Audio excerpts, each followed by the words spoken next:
आपको संकटा चौथ व्रत कथा की दूसरी कहानी सुनाते हैं।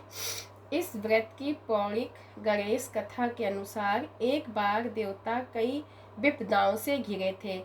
तब वह मदद मांगने भगवान शिव के पास आए। उस समय शिव के साथ कार्तिकेय तथा गणेश जी भी बैठे थे। देवताओं की बातें सुनकर शिव जी ने कार्तिकेय और गणेश जी से पूछा कि तुम में से कौन देवताओं के कष्ट का निवारण कर सकता है। तब कार्तिकेय और गणेश जी दोनों ने ही स्वयं को इस कार्य के लिए सक्षम बताया। इस पर भगवान शिव ने दोनों की परीक्षा लेते हुए कहा कि तुम दोनों में से जो सबसे पहले पृथ्वी की परिक्रमा करके आएगा वही देवताओं की मदद करने जाएगा। भगवान शिव के मुख से यह वचन सुनते ही कार्तिकेय अपने वाहन मोर पर बैठकर पृथ्वी की परिक्रमा के लिए निकल गए। परंतु गणेश जी सोच में पड़ गए कि वे चूहे के ऊपर चढ़कर सारी पृथ्वी की परिक्रमा करेंगे और इस कार्य में उन्हें बहुत समय लग जाएगा। इस कार्य में उन्हें बहुत समय लग जाएगा।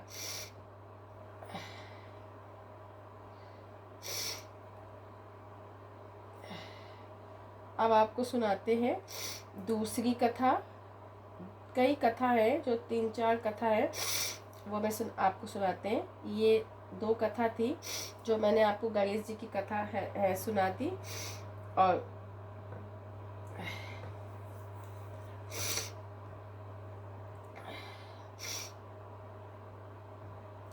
एक कथा है संकट चौथ व्रत कथा।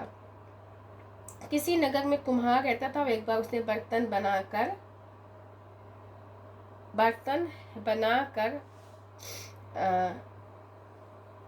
आंवा लगाया, जो आंवा पका ही नहीं। हार कर वह राजा के पास जाकर प्रार्थना करने लगा। राजा पंडित को बुलाकर कारण पूछा तो राजा पंडित ने कहा कि हर बार आंवा लगाते समय बच्चे की बलि देने में आंवा पक जाएगा।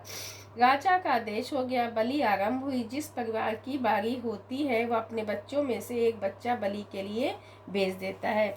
इसी तरह कुछ दिन बाद संकट के दिन एक बुढ़िया के लड़के की बारी आई। बुढ़िया के लिए वही जीवन का सहारा था। राजा आज्ञा कुछ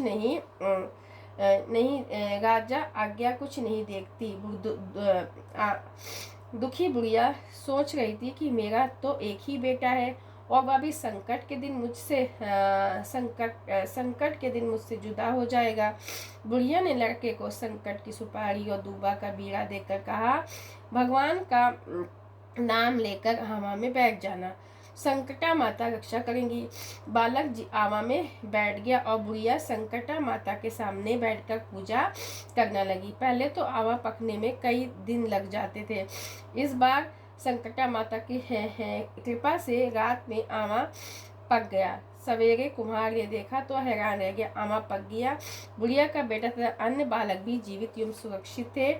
नगर वासियों ने संकटा को महिमा स्वीकार की तथा लड़के को भी धन्य माना। संकटा माता की कृपा से नगर के अन्य बालक भी जीव उठे। बोलो संकटा तिल चौथ व्रत कथा समाप्त। चलिए अब गणेश जी की आरती करते हैं। जय गणेश जय गणेश जय गणेश देवा, माता जाकी पार्वती पिता महादेवा। एक दंत दयावंत चार भुजे धारी, मस्तक सिंदूर सोहे मूसे की सवारी। अंधन को आंख देते कोढ़िन को काया, भाजन को पुत्र देते निर्धन को माया। पान चढ़े फूल चढ़े और चढ़े मेवा, लडुअन को भोग लगे संत करे सेवा। जय गणेश जय गणेश जय गणेश देवा, माता जाकी पार्वती पिता महादेवा। बोलो गणेश भगवान की जय। जय जय। अब भगवान हमारे भोग को स्वीकार कीजिए। अब ये आपको मैंने संकटा चौथ की कहानी सुनाई, आरती दिखाई, और ये जो जल है इसको मैं चंद्रमा देंगे तब उसको अर्घ देंगे और इसके बाद फिर हम भोग लगाएंगे और क्योंकि इसमें पहले चंद्रमा को वो देते हैं, इसके बाद ही कुछ करते हैं। और चलिए अब जल्दी से करते हैं। और अब हम ठाकुर जी की पूजा करेंगे। आइए चलिए आपको ठाकुर जी की पूजा दिखाते हैं।